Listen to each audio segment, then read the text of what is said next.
Tout est parti d'un simple blog qui s'appelle Carnet de mode. Mais Abriya Smithy a voulu aller plus loin, a osé aller plus loin. Aller plus loin en créant une plateforme innovante qui vise à faire financer de jeunes entrepreneurs par le grand public. Abriya, bonjour. Alors, est-ce que tu peux, dans un premier temps, nous parler de Carnet de mode et nous expliquer quel est le concept ? Alors, Carnet de mode, c'est on va dire une place de marché, une marketplace internationale pour les jeunes créateurs et les créateurs indépendants qu'on déniche un peu partout dans le monde, d'accessoires et de prêt-à-porter haut de gamme. Après, on a remarqué qu'il y a des milliers aujourd'hui de créateurs jeunes et moins établis qui peinent à trouver en fait, le financement nécessaire pour produire leur collection. Et pour eux, donc, on a créé l'espace pré-collection sur la plateforme carnetdemode.com, qui est donc la première plateforme de financement participatif ou de crowdfunding en France dans la mode. Alors, le crowdfunding, ça existe depuis un certain temps aux États-Unis. Est-ce que ça marche en France ? Alors, c'est vrai que c'est un concept Peut-être très qu'on peut émergent. définir le crowdfunding Oui, d'abord. le crowdfunding, alors c'est un concept émergent sur Internet qui permet donc de faire appel au plus grand nombre de personnes, notamment les internautes, pour financer des projets, donc tout genre de projets. Et nous, ce qu'on fait sur le site, c'est qu'on présente donc des collections futures de jeunes créateurs, donc qui ne sont pas encore produits, qui sont juste sous forme de prototypes. Et les internautes, en ayant un coup de cœur pour un modèle, ils les précommandent à moins 40%, donc de leur prix futur boutique. Et dès qu'on arrive à un quota prédéfini par le créateur, on encaisse l'argent des acheteurs, on paye le créateur pour qu'il puisse lancer sa production le jour même. Donc la production se fait maximum en 2-3 semaines et le créateur donc va envoyer ces modèles-là, ces pièces coup de cœur, à leurs acheteurs toujours avant la saison à moins 40% de leur prix futur. Et ce qu'on fait après donc, pour aider ces créateurs-là, c'est qu'on met leurs pièces à succès en vente directe sur notre boutique, à prix plein bien sûr, et on donne une partie qui est 20%. Donc du chiffre d'affaires, qu'on redistribue entre ces premiers acheteurs investisseurs comme un retour sur investissement ou des royalties. C'est ce qu'on appelle aujourd'hui du crowdfunding. Donc on a vu ça aujourd'hui en France à la May Major Company dans la musique. Par exemple, on va miser 100 € sur un artiste jusqu'à qu'il produise son disque pour avoir donc un retour sur investissement. Il y a aussi le design avec MyFab, il y a l'édition avec My Major Company Books, il y a People for Cinema pour le cinéma. Donc ça a été décliné vraiment presque dans toutes les industries, mais aucun concept ou plateforme qui existait aujourd'hui dans la mode, et c'est de là donc qu'est né Carnet de mode. Vous avez combien de créateurs aujourd'hui qui sont affiliés à votre site ? Alors on a commencé depuis 1 an en version bêta et on a ouvert la version finale du site le 11 septembre 2011, donc il y a à peu près quelques mois, et on a aujourd'hui 200 créateurs.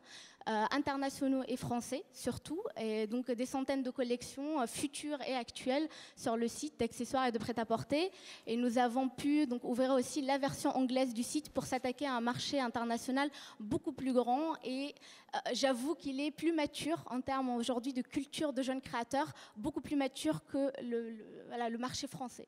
Vous rendez un vrai service aux utilisateurs, ou plutôt aux utilisatrices, mais aussi aux créateurs, parce que c'est compliqué pour un créateur de vendre aujourd'hui ses produits, ses créations. Absolument, donc c'est vraiment un concept gagnant-gagnant. Gagnant d'une part pour le créateur, car ça lui permet de financer la production de sa collection, de se mettre ou de se donner une grande visibilité auprès du public, car ces créateurs-là n'ont jamais été en relation directe avec le public direct ou le grand public, et d'avoir surtout et de bénéficier d'un feedback très utile de la part de leurs clients, de leurs fans directement avant de produire leur collection.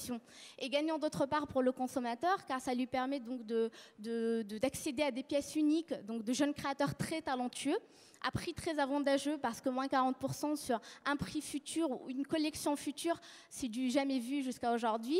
Et surtout, il y a le facteur sentimental où on est là pour soutenir un jeune créateur, et avoir presque partagé en fait son succès en ayant une partie de ses gains avec des retours sur investissement, des royalties, donc qui permettent de motiver un peu plus les consommateurs pour parler encore plus de ce jeune créateur, de le médiatiser en quelque sorte et de lui donner ce qui lui manque en termes de RP, marketing et communication. Le modèle économique du site pour vous, c'est quoi ? Le modèle économique du site pour vous ? Alors, nous, on prend en fait des commissions sur toutes les ventes qui se passent sur le site. Donc, l'ouverture de e-boutique pour les créateurs est totalement gratuite pour le site. Et nous, ce qu'on fait, c'est qu'on fait tout ce qui est RP, marketing, communication, pour exposer donc, et présenter ces collections de ces créateurs aujourd'hui inaccessibles à la vente, que ce soit en ligne ou dans les boutiques physiques, et donc de faire connaître leurs talents, mais aussi de vendre leurs créations à un public très passionné par la mode et très large dans le monde entier. Alors, il y a quand même un point sur lequel vous voulez insister la dernière fois quand on s'est vu. Vous avez 27 ans aujourd'hui, vous avez lancé Carnet de mode avec 1 000 € de capital au début.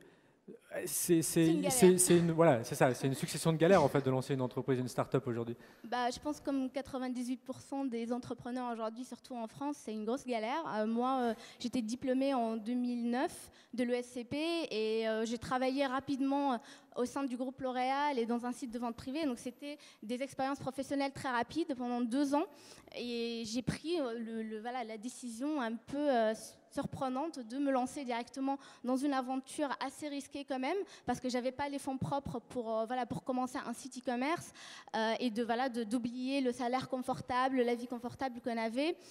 J'ai vendu ma première voiture personnelle, qui était mon premier gain, mon premier grand achat à l'époque, et ça m'a permis d'avoir un petit fonds pour commencer un site avec une équipe, mais ça m'a permis surtout de me challenger encore plus parce qu'il fallait arriver à faire connaître donc ce site avec sans moyens, mais en concurrence avec des grands groupes qui ont beaucoup de moyens. Donc trouver des leviers stratégiques de marketing et de communication, comme la viralité sur les réseaux sociaux, comme les partenariats stratégiques. On a pu valider un grand partenariat en exclusivité avec Madame Figaro, sans payer ce que payent aujourd'hui les grands groupes, et arriver donc à toucher beaucoup de monde sans ça. Et bon, ça marche très bien, sans problème. Merci Arbia. Une question. Arbia, j'ai une question, j'en avais 3, mais par manque de temps, je vais t'en poser qu'une. Quel est le fashion faux pas qui te hérisse le poil? Le fashion faux pas. Quel est le manque de goût, la faute de goût qui te hérisse le poil? Il n'y a pas de faute de goût parce que la mode, c'est vraiment quelque chose de très personnel. On l'utilise vraiment pour s'exprimer, pour exprimer une personnalité. Ce qu'on appelle en fait les faux pas aujourd'hui, c'est ce qu'on lit vraiment dans les magazines de mode parce que les codes traditionnels, en tout cas de la mode aujourd'hui, et les tendances, c'est vraiment la presse qui le dit et qui le détermine. Et ce qu'on fait avec donc, du crowdfunding et des sites comme ça, c'est que pour une fois, on donne le pouvoir au public de dire et de décider quelle est la tendance de demain. Et c'est ce qui aujourd'hui gêne un peu la presse traditionnelle, mais ils comprennent aujourd'hui que c'est des codes qui ont changé traditionnels et qui deviennent beaucoup plus modernes et on aime bien. Aujourd'hui, il y a des agences de style, des grosses agences de style comme Nelly Rodi et autres qui travaillaient avant avec Vogue et grands magazines pour déterminer quelles sont les tendances de demain, font appel à des sites comme Carnet de mode pour savoir quelles sont les tendances de demain parce que ils voient le public, qu'est-ce qu'il a décidé. C'est le public qui est le client de demain, de toute façon, qui va acheter ce qui va sortir. Merci beaucoup, Arbia. Je vous en prie. Merci beaucoup, Arbia. Et très beau parcours.